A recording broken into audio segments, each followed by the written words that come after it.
Hello guys, today's instructional video is going to be about replacing the hard drive on a DVR. This particular one here is a Swan model DVR, digital video recorder, 8 channel. It's got the error message there, disk warning, there's no hard drive.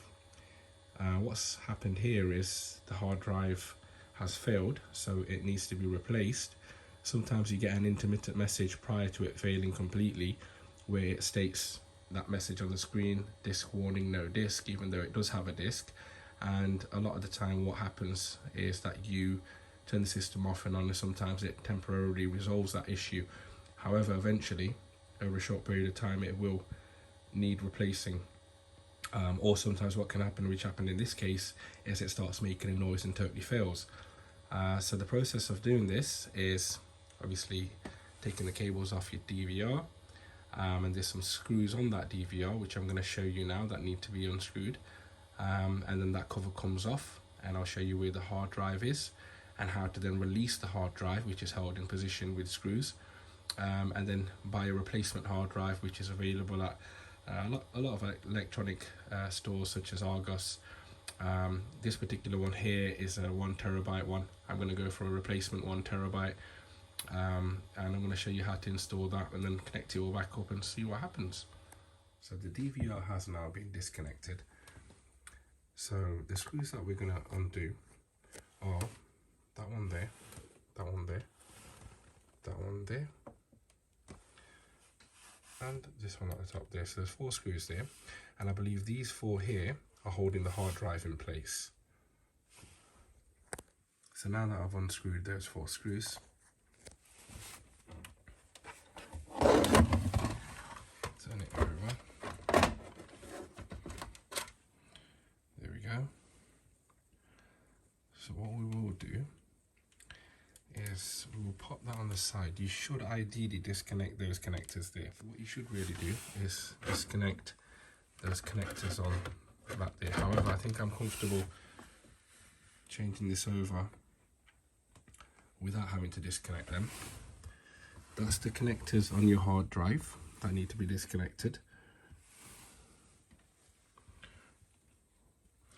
It's a good idea to, that's your fan there, and as you can see that's accumulated a lot of dust on my particular DVR.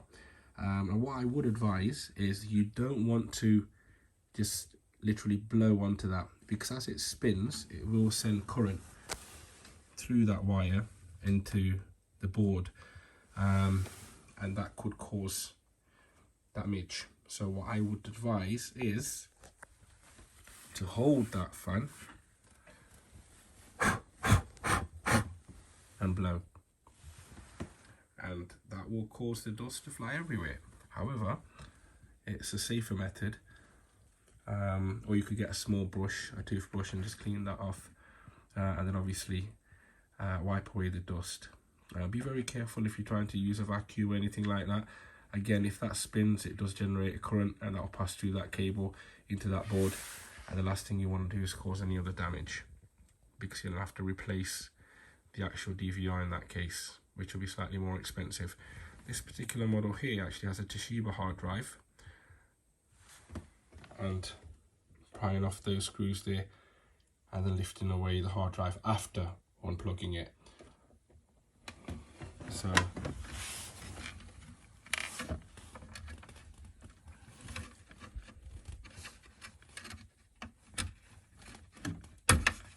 one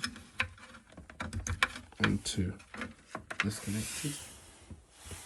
Now I'm going to undo those screws at the back. DVR's now been unscrewed, and that's been released.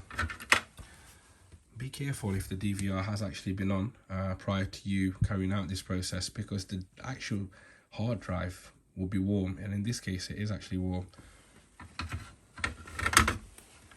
So what we're going to do now is obviously get a replacement one. 1 terabyte I'm going to be using to replace that.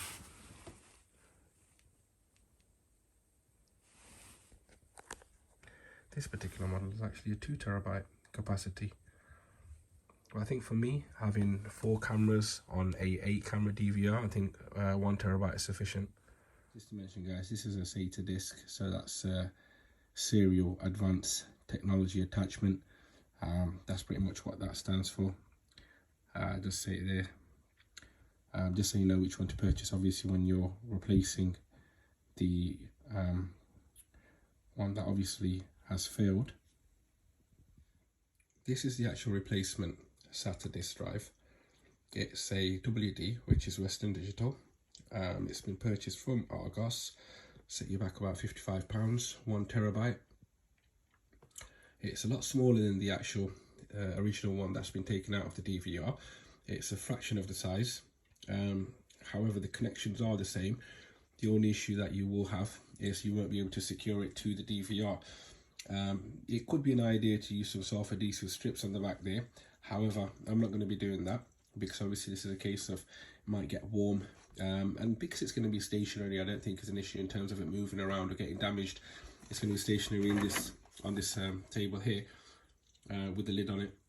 So I don't think it's a major issue in terms of it moving around or any damage being caused on the inside of it. And there you have them. The new one on top of the old one, fraction of the size.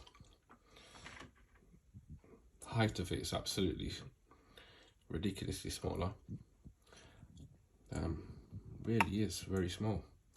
Connections are the same. So I've connected that up. I'm going to close that up now. I'm going to start it up. Should need formatting, I believe. So I'll screw that back up and turn it on and we'll see where we go from there. It's all been screwed back up and put together. Wires have been connected. I'll turn that on now.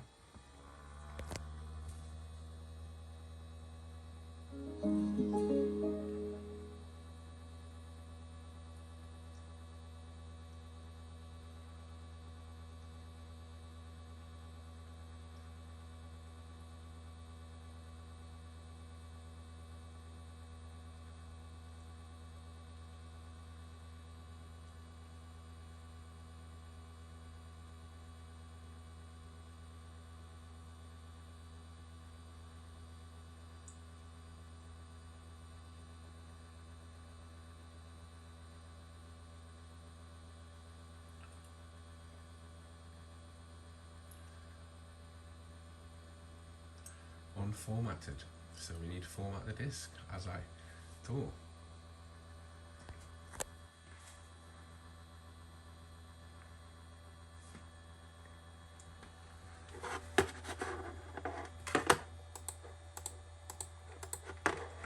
So obviously go through the menu, guys, and format the disk. So obviously you want to log in with your password, you want to go onto device. This is a particular setup for obviously the Swan system. You want to go onto device and you want to go onto HDD hard drive, and there you'll find it. You'll find your hard drive there, which states clearly unformat. So you need to format that. Select the disk, format, and obviously enter your password again. And that's formatting now.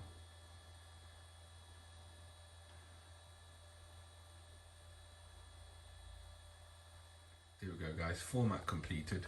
So the red H that was at the bottom there has now disappeared, and that obviously red H is the indication error for your hard drive. That's now disappeared and your hard drive is now recording. Just make sure you've wired up your channels in the correct order as they were previously, in case you get mixed up with obviously the cameras in the order that you previously had them. And obviously if you want to change over from PIR to motion, settings will be reset, obviously turning the system off. So just remember to reset the system. Hope this video has helped you guys in relation to hard drive replacement, rather than having to fork out and buy a new DVR player, which would have cost 3 times as much. Thank you, thanks for watching.